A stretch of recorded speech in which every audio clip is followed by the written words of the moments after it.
All right, when you're using TunerPro, you have to download the definition and install it in TunerPro for your vehicle.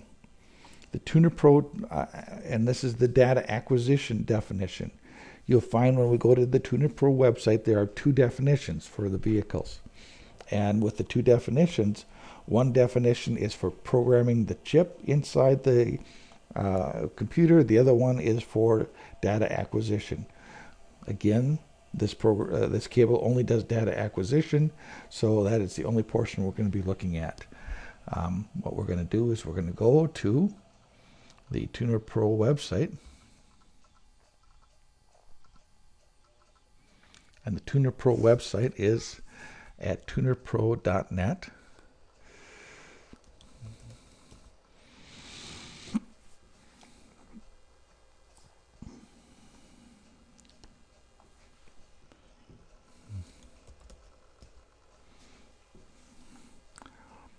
And we're going to see a couple of things here.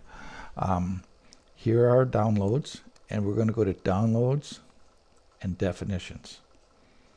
Okay, and now we've got a pop-up here with all the, we have a screen with all the things.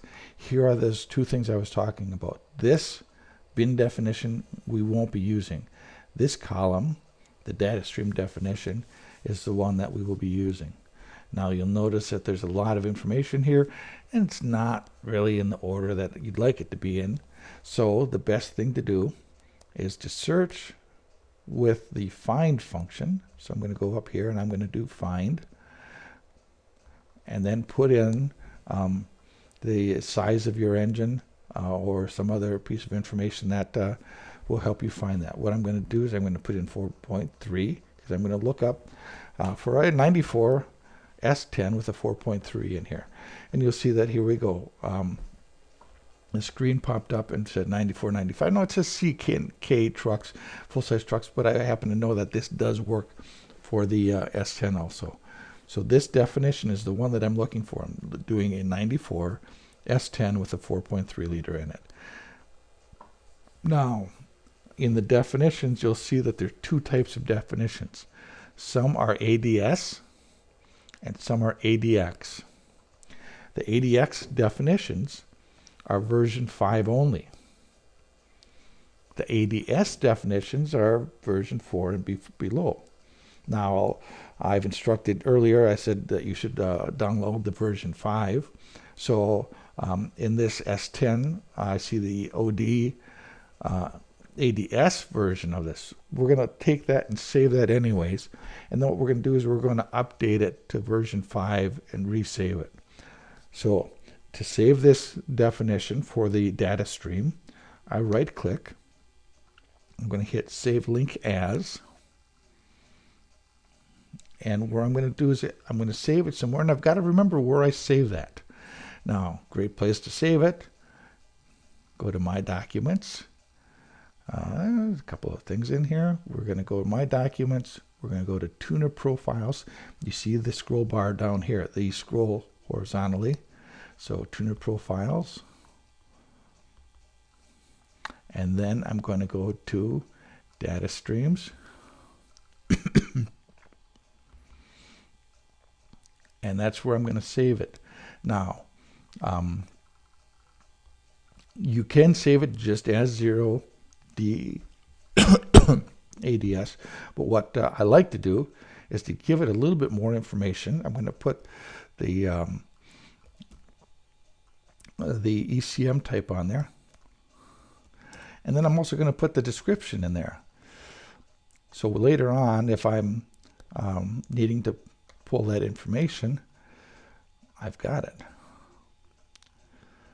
Otherwise, I just get a whole bunch of information. That's very hard to understand. So you can see, and I've got to do one more thing. File names do not do well with the dash or the slash in there. So that's going to be the name that I'm going to save it under. So later on, I can find it. Okay, I hit save, and now that is saved in a spot where I know where it is.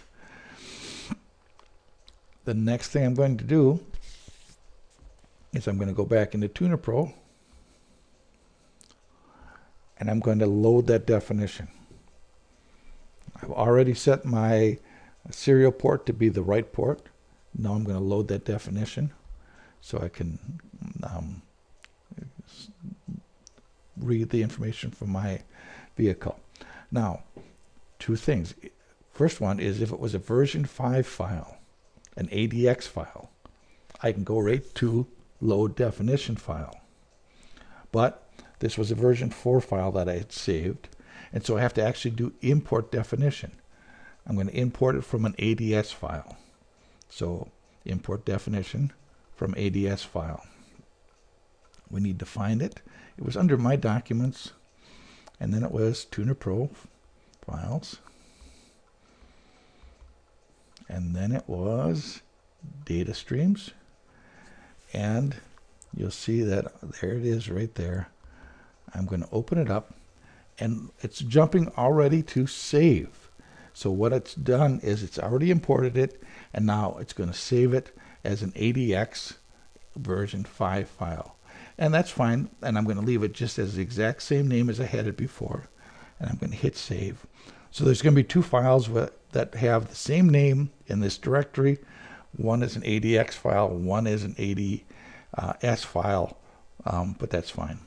Now also, if you take a look up here, you'll see the ADX file that is loaded currently. So this is my ADX file, this is what's loaded, and my computer now is set up with the right port, with the right data acquisition file, and I'm ready to connect to my vehicle.